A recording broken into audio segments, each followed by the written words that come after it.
Nous sommes ici. Nous atteindrons la station équinoxe, début du printemps, la semaine prochaine. Quand la Lune passe exactement entre la Terre et le Soleil, l'ombre de la Lune se projette sur la Terre. C'est l'éclipse solaire.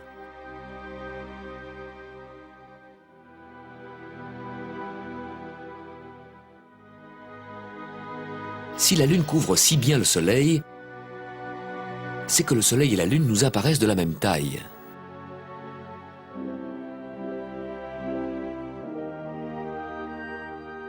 En réalité, le Soleil est énormément plus grand que la Lune et se trouve énormément plus loin. Mais par un hasard extraordinaire, le Soleil qui est 400 fois plus grand que la Lune se trouve aussi 400 fois plus loin. Donc il nous apparaît de la même taille. L'éclipse totale est unique dans le système solaire. La Lune qui occulte le Soleil avec une telle précision, on ne peut voir ça que depuis la Terre. Mais ça ne fonctionne pas toujours, car l'orbite de la Terre n'est pas un cercle mais une ellipse. Tout comme l'orbite de la Lune. Il peut donc arriver que le jour de l'éclipse, nous soyons plutôt près du Soleil et qu'en même temps la Lune se trouve plutôt éloignée de nous. Du coup, la Lune n'arrive plus à couvrir complètement le Soleil et au lieu d'une éclipse totale, nous avons une éclipse en forme d'anneau. Si les Martiens existaient et s'intéressaient aux éclipses, ils seraient frustrés. Ils ont 2 lunes, mais elles sont trop petites pour occulter le Soleil. Pas d'éclipse pour les Martiens.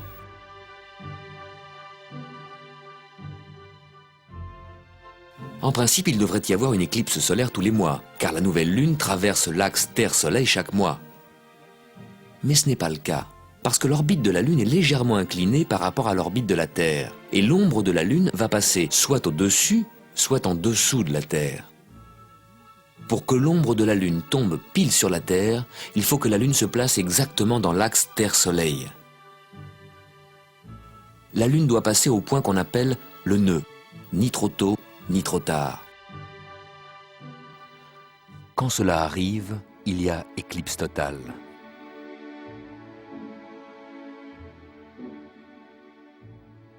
Six mois plus tard, après 6 nouvelles lunes, une fois de plus, la Lune pourra se placer dans l'axe Terre-Soleil.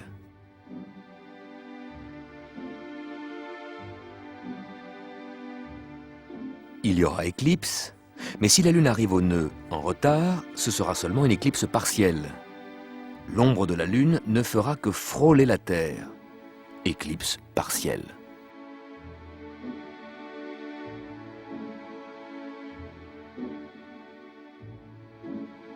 Une belle éclipse totale traverse l'Europe le 11 août 1999, un mercredi à l'heure du déjeuner.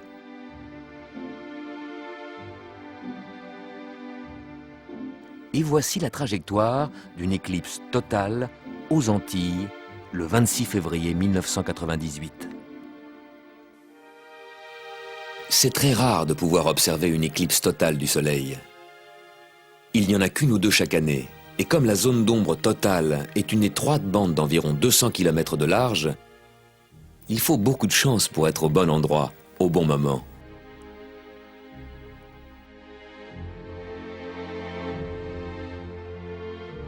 Deux semaines avant ou après cet alignement, il y a une éclipse lunaire, car la Terre projette une énorme colonne d'ombre dans l'espace, une ombre bien plus large que la Lune.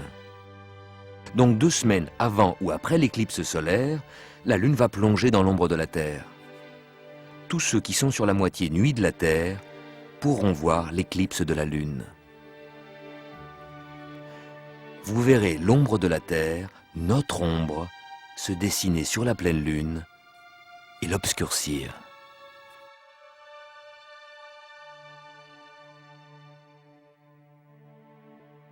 La Lune apparaît chaque soir à 2 largeurs de main plus à gauche que la veille. Vous pouvez donc, d'un jour à l'autre, imaginer le mouvement très lent de la Lune sur son chemin autour de la Terre.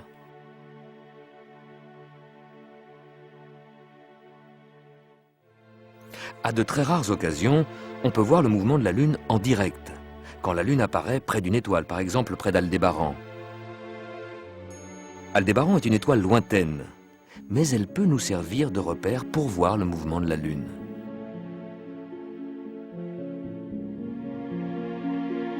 Le croissant de Lune semble s'approcher de plus en plus de cette étoile.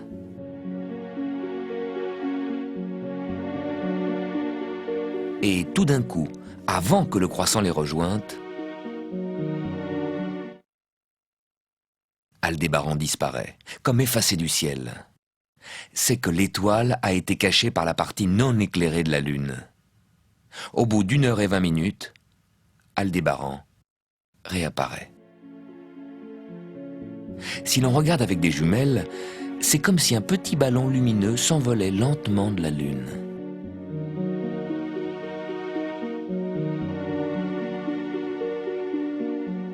Normalement, le mouvement de la Lune qui tourne autour de la Terre est trop lent pour être vu.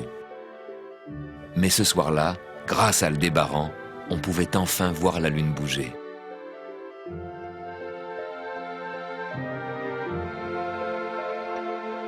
L'orbite de la Lune est légèrement inclinée, alors que les planètes circulent autour du Soleil à peu près dans le même plan que la Terre.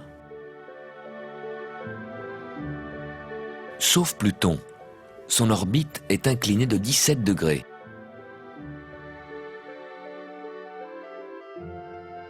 L'orbite de Hale-Bopp, la nouvelle comète de 1997, est passée carrément à angle droit au-dessus du plan des planètes.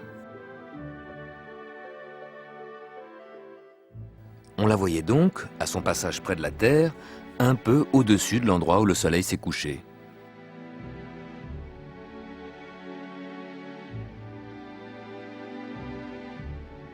Sur son orbite surélevée, cette comète est passée fin mars 97 au plus près de la Terre.